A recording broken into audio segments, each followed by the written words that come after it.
Long ago, beside a deep green forest, there lived a cheerful little girl who always wore a bright red hooded cloak. Everyone in the village loved her smile, her kindness, and the way her red cape fluttered in the wind whenever she ran through the streets. Because of that famous red hood, people lovingly called her Little Red Riding Hood.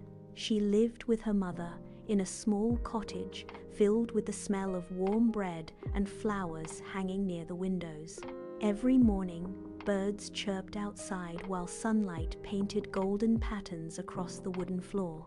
One cool autumn morning, Little Red Riding Hood's mother packed a basket with fresh bread, honey cakes, fruits, and a bottle of herbal soup.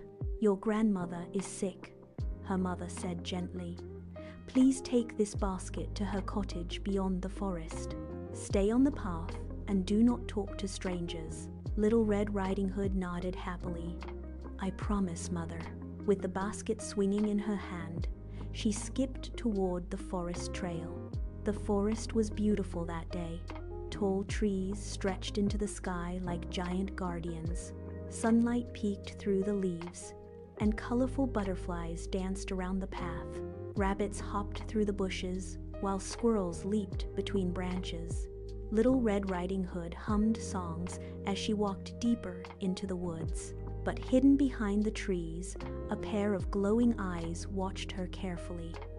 It was a wolf. Not an ordinary wolf. This wolf was clever, patient, and very hungry.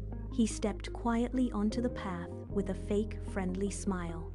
"Good morning, little girl," he said softly. Little Red Riding Hood stopped. She remembered her mother's warning, but the wolf sounded so polite. "Good morning," she replied. "Where are you going all alone?" asked the wolf. "To my grandmother's cottage," she answered innocently. "She is sick, and I'm bringing her food." The wolf's eyes gleamed with excitement. "And where does your grandmother live?"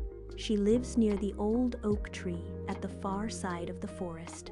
The wolf smiled again, hiding his wicked thoughts. "What a lovely basket," he said. "Your grandmother would surely love some fresh flowers too. Look around, the forest is filled with beautiful blooms today." Little Red Riding Hood looked around in wonder. Bright yellow flowers covered the ground like little stars. "You're right," she exclaimed happily. While she wandered off the path collecting flowers, the wolf raced through the forest as fast as the wind. Branches snapped beneath his paws. Birds flew away in fear as he ran toward the grandmother's cottage. Soon he reached the tiny house beside the oak tree. "Knock, knock. Who is it?" called Grandmother weakly from inside. "It's your granddaughter," the wolf said sweetly, pretending to be Little Red Riding Hood. "I brought you food. Come in, dear," said Grandmother. The wolf burst inside. Poor Grandmother gasped in terror. The hungry wolf quickly locked her safely inside a cupboard and disguised himself in her nightgown and cap. Then he climbed into bed, pulling the blanket up to his nose. A little while later, Little Red Riding Hood finally arrived at the cottage carrying flowers and her basket. She knocked on the door. "Come in," growled the wolf softly. Little Red Riding Hood stepped inside. The room felt strangely dark and quiet. "Grandmother?" she asked. The wolf lay still in the bed. "My dear, come closer," he said. Little Red Riding Hood slowly approached the bed. Something looked odd. "Grandmother, what big ears you have. All the better to hear you with," replied the wolf. "And what big eyes you have. All the better to see you with." Little Red Riding Hood moved even closer. "And grandmother, what big hands you have. All the better to hold you with." Now she felt frightened. "And what big teeth you have." The wolf suddenly threw off the blanket with a terrifying growl. "All the better to eat you with." He leaped from the bed. Little Red Riding Hood screamed and ran across the cottage as the wolf chased her. Chairs crashed onto the floor. The basket rolled away. The wolf snapped his sharp teeth inches from her red cloak. Luckily, nearby in the forest, a woodcutter heard the scream. He grabbed his axe and rushed toward the cottage. Bang! The door flew open. The woodcutter saw the giant wolf cornering the terrified girl. Without hesitation, he shouted loudly and swung his axe against the table beside the wolf, startling the beast. The frightened wolf jumped through the window and disappeared into the dark forest forever.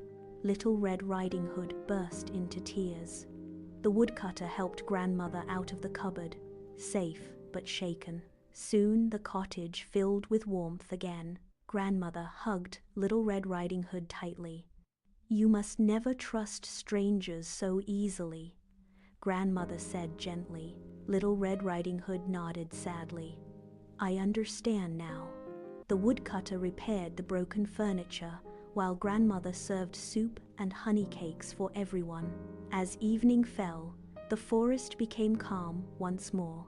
Golden light glowed through the trees, and Little Red Riding Hood walked home wiser than before. From that day onward, she always remembered her mother's advice. Kindness is good, but wisdom keeps us safe.